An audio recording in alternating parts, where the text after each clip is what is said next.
In this video, I'm going to walk through my exact local SEO audit process that I use for my clients. This is the exact process I use in a variety of industries and markets across the US. This is the only process you're going to need to improve your rankings in the local map listings across Google. And if you stay till the end of the video, I'm going to be giving away the exact spreadsheet template that we use to run this audit and give us the insights on exactly what we need to do to rank higher in the map listings. So we'll start out by going through the template here. So there's a variety of categories that we have on the left that we're going to audit in detail. What we find is there's kind of a few key factors and categories to improve your rankings. So the first, you can't do a whole lot about this, is your physical location. Having a physical address in the market and in the city that you want to rank in is critical. If we search for self-storage facilities in Austin, Texas, what I like to do is search your core product or service and then your city and take a look at the companies that are showing in the map listing. If your business is not located in this general area, like if you're up in this area, it's going to be very difficult to rank for this term. So I like to check and verify where we have a physical address and if it's actually in the target city that we want to rank in.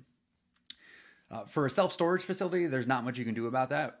For a local service business, like let's say a moving company where you actually travel more to your customers, or a law firm essentially where customers may be willing to travel further, sometimes actually opening up a physical address and getting a commercial space to rent is really the only workaround by having a physical location in the market. There's some other things you can try to do to game that, but what we found long-term is really having that address is really critical. So this is usually a quick pass or fail based on searching for the keyword and looking at where Google is focusing on the map. So from there, we're going to go through a series of things to check on your Google business profile. Then we're going to look at citations, which are essentially directory listings where your business information is featured.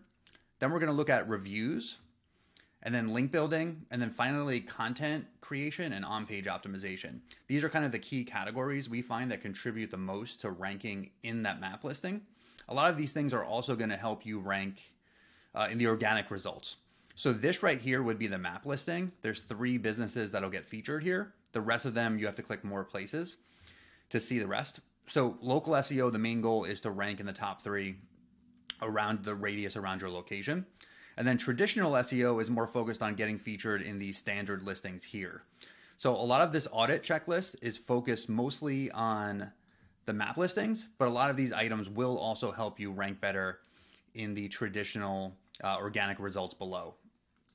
So for Google Business, this has the most checkpoints in here, but the main takeaways here is the first thing you want to do is make sure you have a verified Google Business profile at your address ready to go. So if you haven't done that, you'll want to sign up for an account. Once you've done that, really the main takeaway here is you want to fill in all the information and utilize as much of the available fields and information that Google asks for. Fill in as much of it as possible. So we've listed out some of the key things. So in terms of category selection, what I like to do is actually check what the top ranking competitors, what they're using for their category. So again, you could search your product or service and your city. And then right here, you'll see self-storage facility is the category. Let's do a different city. Here we go. Let's do this one, Atlanta, Georgia. So here we'll see all 3 of the top 3 are using self-storage facility as the primary category. So that's a good indication that I probably need to do the same thing. So you see as we scroll down, pretty much every facility is using self-storage facility as the primary category, as opposed to just storage facility or another type. So that's a good indication that that's the category I need to do. So usually you don't want to overthink this. Whatever your main service is and the most relevant category, pick that. And then everything else use as additional or secondary categories. Don't pick things you don't actually offer. Make sure the additional categories are things you truly do. But if you're not sure which category to pick, actually go to Google and see what your competitors are doing. And if there's a consistent theme, that's a good sign that you can do the same thing. If you have a paid tool, like Bright Local is one I like to use. If you go to the local search grid report, this is another area where once you have this set up and you input keywords, it'll show you who the top ranking competitors are in the map listing. And then you can quickly see their primary category and their secondary categories right here. So this could be another good way to just double check what competitors are doing quickly to make sure you're not leaving anything out or forgetting anything. But a lot of this is going to be kind of straightforward based on what you offer. So that's category selection. It's very important. Then really you just want to fill in all the media. So you want to have photos of your physical location, both the interior and the exterior, photos of your team, ideally, really anything that's relevant to the location and your business. The more media you add, the better. Down here, I have videos too. If you can actually do video, either a video of the fit location or video of the actual service or product that you provide, that's good as well. So as much media as you can add. Then really you want to go through and just verify that your business information is correct. We'll pull up my account here for my marketing agency. So really with this, again, you want to check, and now this is set up as a service area. So ideally you would have your physical location here. I'm just going to put one in. And you would want to verify that this information is exactly correct. So I'm just going to put in an address for now. So that's one thing, just double check.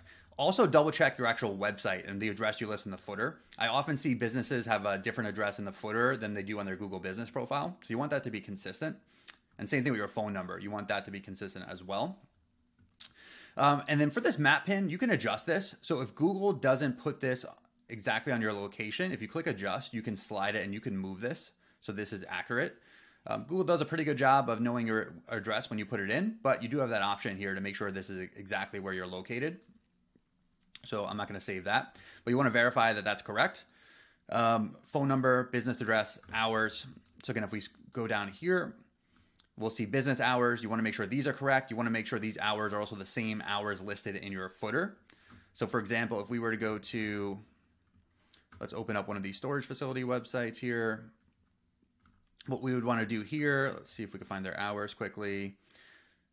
Right here, we have their hours. So we would want to verify that this is the same as what's on their Google business profile. So we want everything to be consistent. Description. If we go back to Google business, so you'll see there's room here to add a description. So you want to make sure this is filled in. I'm just going to discard these. Google actually will use this AI here to actually help you generate a description for you. So you can click that. It's usually a good way to get started. And then you could take this and edit it if you don't have enough time to write this from scratch. But you could also grab copy that's on your homepage of your website or your location page. But the important thing is make sure this is filled in and it's accurate. And then really go down this whole list and just make sure you're utilizing as much as possible. So if you have special hours, if you have anything unique here, really all of these options, you want to make sure is filled in fully. Now, social profiles, these are important as well to link as many of these as you can. Just the more data, the more things we add, the better. And question and answers. So you'll see, right now you'll see there's no questions here, but if customers are asking questions, it's important to answer these. So you'll see right there is what it would look like. And if we go back, I'll show an example. Let's go to like this facility. Let's see if they have any. So you see, here we go, 119 questions. And do you offer climate control? Here's the answer. Now, sometimes you could set up some of these yourself, but if customers, there's common questions that they ask, this is a nice way to do a Q&A on your Google business profile. Again, some of these things are small, but any little edge you can get is worth doing, especially in competitive markets.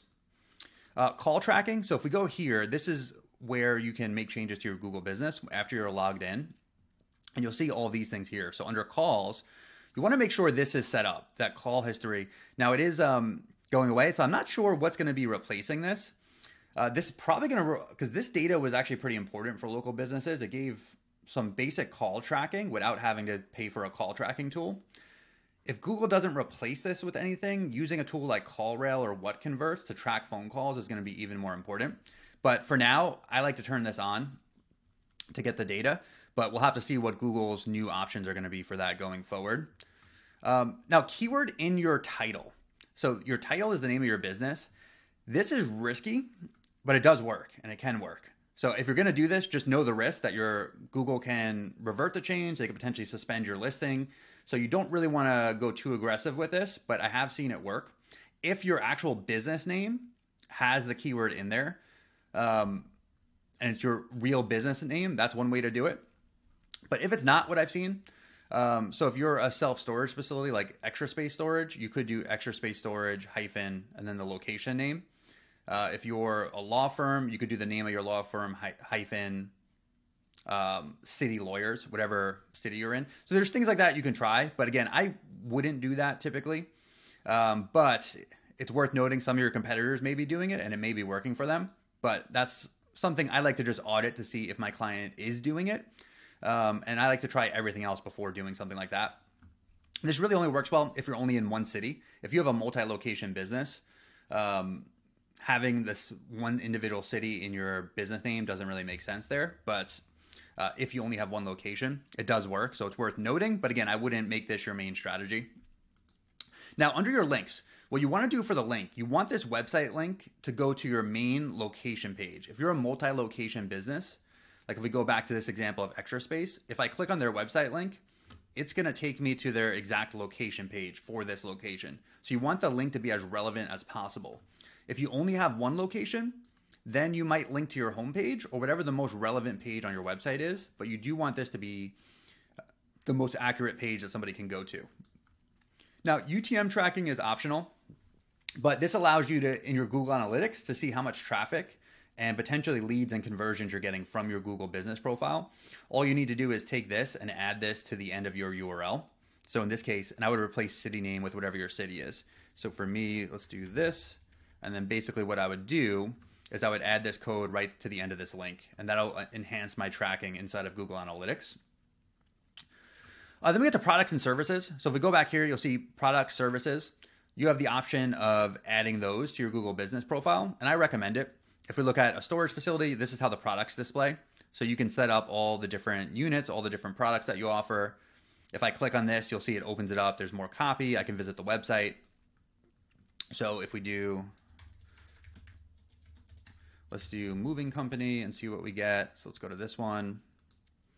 Again, same thing. We could see products, long distance moves. You can put pricing there if you want. So very important to fill that in fully and put as much information there. And the way you would do that, if we go back here, is edit products. This will allow you, if I click get started, to make products. You can see you could add photos. You could fill in as much information as you need to. And then for services, same thing. Inside of this, I could then have a service. I could put pricing in if I want to. So a lot of options there to build that out. And you do want to use as much of that as possible. And social media links we covered. So, and with this checklist, what I do is I mark all of these as pass or fail.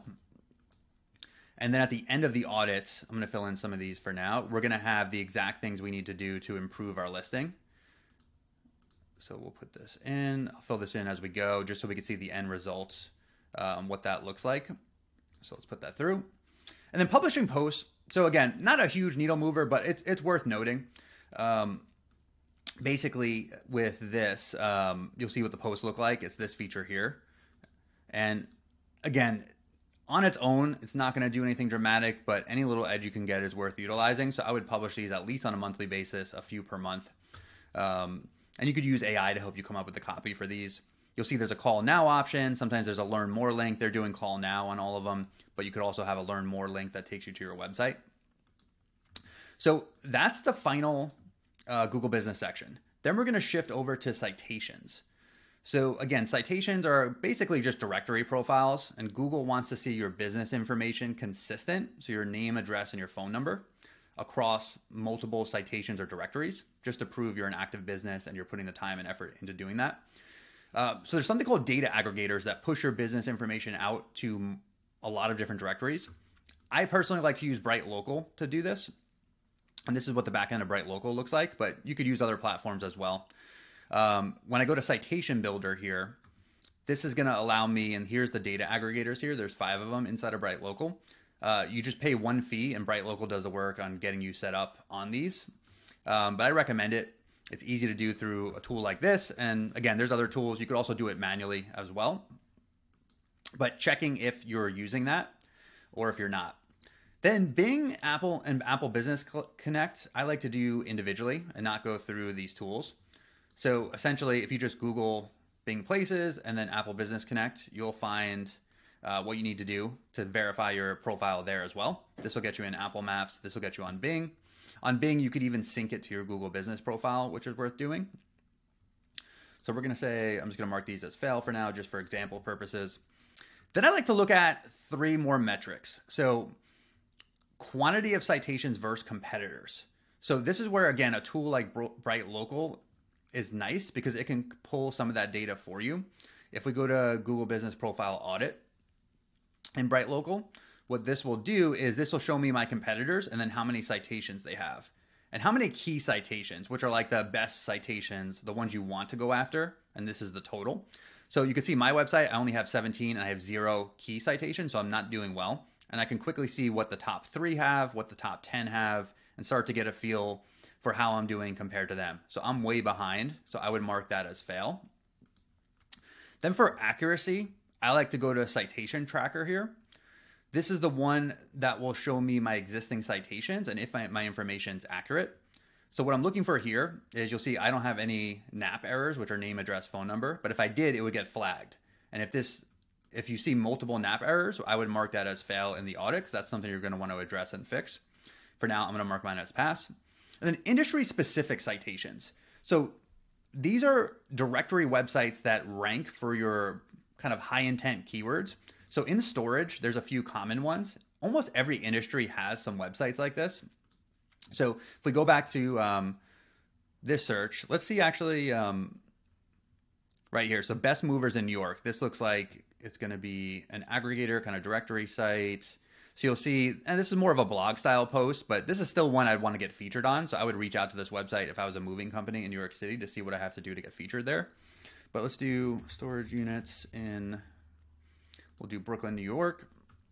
Typically what we'll see is some of these directory websites. So here's actually 3 of them that are all ranking on the first page. So having a listing on these prominent websites that are actually ranking on Google can be pretty impactful. You could actually get leads from this too, as people click on these and go to the website. In storage, they charge a fee for any leads or any rentals they send, but in other industries, it's pretty similar. If we do, let's just do attorney in Brooklyn. If we scroll past the ads, you'll see same thing. We have FindLaw, another website here that are directories. So because of how prominent these are ranking, these are going to be industry-specific directories we're going to want to make sure we're on to help SEO, but also to potentially drive leads from these directories. So all you need to do, here's Yelp as well, is just Google your keyword and your city and see which ones of these sites show up. I'm going to mark it as fail just for example, but this is really important in addition to the core citation work. Next, we're going to look at reviews. So for reviews, I'm really looking at for just a few things. What's our star rating? What's our quantity in comparison to competitors? Do we have keywords in reviews? And then are we replying and then requesting removals? So again, you can just Google your target keyword and look at your competitors and quickly see how many reviews and the quality of the review. So pretty much the top 3 are all a 4.8 and above. And the minimum is 75 and the maximum is 241. So I like to document that information in this audit and then compare my website to those competitors. Now, if you use Bright Local here, again, in this Google Business Profile Audit, I can quickly see the review count and the star rating right here in comparison to mine. So this is a nice, easy way to do it and quickly. I like to look at top 3 and then top 10 just to get a feel for the range. And in this case, I know I'm pretty far behind for reviews. And then in terms of keywords and reviews, again, you don't want to overdo this and make this spammy, but it's a good idea. And again, a small factor, if you can get 1 or 2 of your customers to make sure they're using kind of the core keyword in the review. So if you're a storage facility in White Plains, ideally they would say something like, this was one of the best storage facilities in White Plains. I've had my stuff there, and whatever they say after that. So again, you're using that keyword in the review. You do have to ask your customer to do that. And I wouldn't overdo it, but sometimes it can be a small little detail that can give you an edge. Then I like to check if we're actually replying to reviews. So we want to reply to every review, positive or negative. And basically all you need to do there is go to your Google business profile and look at your reviews and see if there's replies. In this case, I'm not seeing a reply to this one. I'm not seeing a reply to this one. So again, in this case, if that was our client, we would mark that as fail.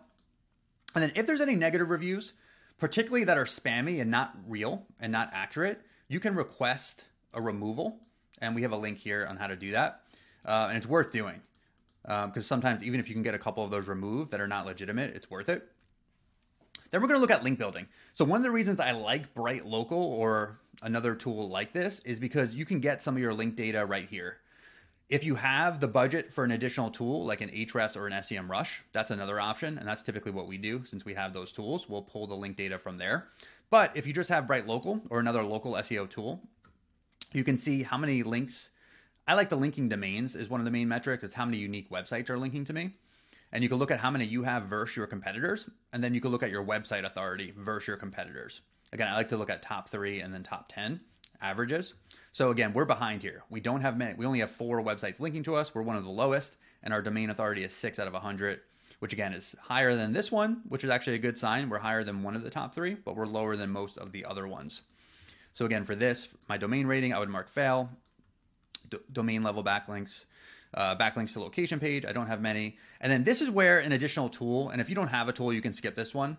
But if you have, and we'll use this firm here as an example. If you have a tool like Ahrefs, what you could actually do, if I put in the domain, I can run an anchors report, which will show me the text other websites are using in their backlinks. And I just want to check if we have keywords in here. This is something, again, you can overdo. So right here, I see Brooklyn real estate lawyer. So there is some anchor text with the target keyword. It doesn't look like they're abusing this, which is good. So we might be able to do a little bit more of that. I do see Brooklyn, New York lawyer. So they have a keyword in this anchor. I can see which domains are doing that. Again, I want to make sure my client's not overdoing it, but you can also underdo that as well because it does have an impact. So again, this is optional. If you have the right tool, it's worth doing. I'm just going to mark it pass for now.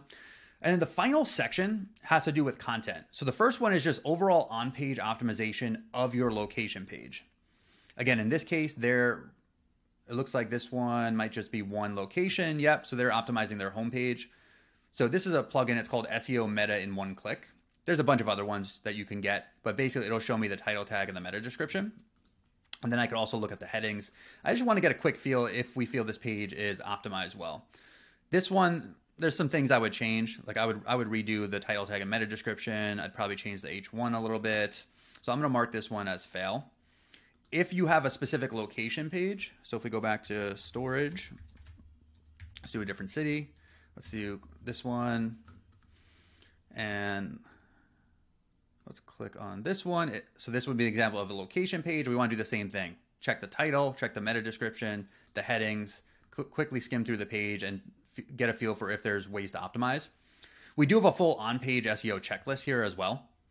So you could run through this full process here to analyze the page you're trying to rank. And that's also going to help you rank, again, not just in the maps, but actually in the traditional organic listings. So you could potentially get 2 spots on the first page. So that's the first one. Then I want to look at content on their blog or in their website. Do they have content created based on the city? And do they have content created based on their industry? So if you're a storage facility and you're located in Austin, Texas, city-based content might be things like a blog article on moving to Austin, Texas, or another one on living in Austin, Texas. Different things that are relevant to your city. And then an industry-based blog would be something specific about what you do. So for storage, it might be what can you fit inside of a 10 by 10 storage unit? How does storage work?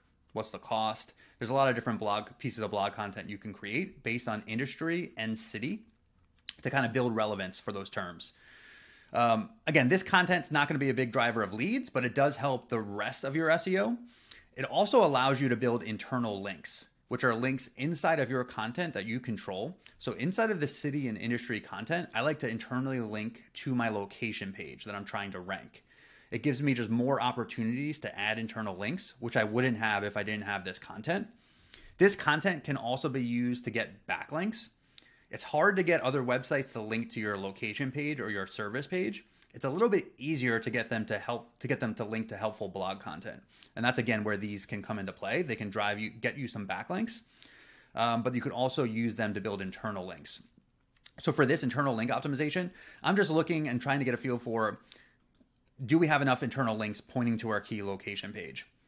The second layer to this is the actual anchor text, the text you use in your internal links.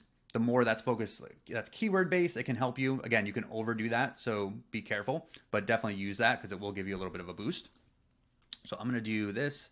We're going to mark this as fail, and then we're going to mark this one as fail. So that's the complete audit process. What I like to do at the end is go to status here and just filter it to only the ones that are marked fail. And then this is my game plan. These are the exact things I need to do to improve my local rankings. And I can just go through these one by one and complete each item, and then know that I've done almost everything I can do to improve my rankings. Now, a lot of these things are one-time in nature, but some of these are more ongoing. Like getting high quality reviews is something you should be continually to do on a monthly basis. Building more backlinks, again, it's something you should do on a monthly basis. And then creating content and optimizing internal links, again, something you're going to continue to do on a monthly basis. So this is not just a one-time thing. You want to go through this full list and implement as much of this as possible as quickly as you can. But then you also want to do a lot of these things on a monthly basis as well. So that's what's going to give you the most long-term results. So that's it. That's the complete local SEO audit process that I use. Again, there's a few more things you can do, but I've tried to simplify this down to the most impactful things that I found. And if you want a copy of this checklist and you made it to the end of the video here, just comment below or shoot me a message and I'll send you a copy. And then take this, implement it, and you'll see that your local rankings, your traffic, and your leads start to increase shortly after implementing a lot of these things.